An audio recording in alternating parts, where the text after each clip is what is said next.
Salut! Aujourd'hui on se retrouve pour le jour numéro 21 de cet Inktober et aujourd'hui comme pour la plupart des jours précédents j'avais un dessin fait à l'avance que je suis venue découper, je viens mettre du fusain à l'arrière, je viens le passer sur mon dessous de verre et je viens appuyer sur les traits pour que ça se décalque et je viens repasser sur les traits au crayon gris pour affiner les traits. Et une fois que tout ça c'est fait, je peux commencer à peindre. Et du coup aujourd'hui le thème c'était flou et vague. Et j'avouerai que j'avais aucune idée, c'était vraiment littéralement le thème c'était flou, j'étais dans le flou littéralement, je ne savais absolument pas quoi faire et du coup j'ai été plantée devant mon ordi sans savoir quoi faire et pendant un moment je me suis dit qu'il fallait que je sorte de cette situation et du coup ce que j'ai fait c'est que j'ai cherché des choses qui pouvaient être en lien avec flou et vague mais qui seraient pas reliées directement à ce thème là et donc j'ai pensé à quand on est dans le flou c'est qu'on est peut-être un peu perdu, peut-être qu'on est dans une situation pas forcément très agréable et qu'on a l'impression de patauger. C'était cette idée que j'avais au début et du coup j'ai eu l'idée en tête de, souvent en dessin ou dans les médias on voit ça, d'une personne qui fait bonne figure mais qui à l'intérieur va pas forcément bien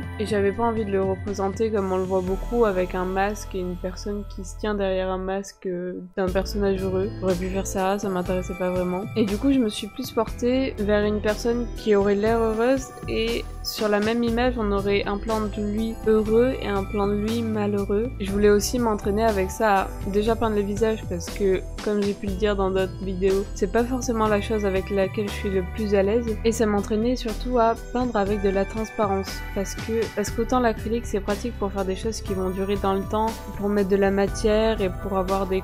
couleurs qui tiennent et qui se mélangent pas quand on est en train de le faire, mais pour jouer avec la transparence, alors autant l'aquarelle c'est très pratique pour ça, autant l'acrylique ça l'est un peu moins, mais je l'avais déjà fait dans une vidéo précédente, je crois que c'était le jour 3 avec la main squelettique et je m'en étais pas si mal tirée au final, du coup j'ai voulu réessayer. Du coup je peins d'abord le premier visage normal entre guillemets et je le peins entièrement, donc j'ai dû repasser sur mes traits de construction, c'est un peu bête mais bon, je savais pas comment faire autrement que ça en fait. Et une fois que j'avais fini mon personnage de base, je suis venue à ajouter à la couleur que j'avais utilisée pour ce personnage un peu de bleu parce que j'aime bien le fait que quand ce soit pas quelque chose de réel et d'un peu plus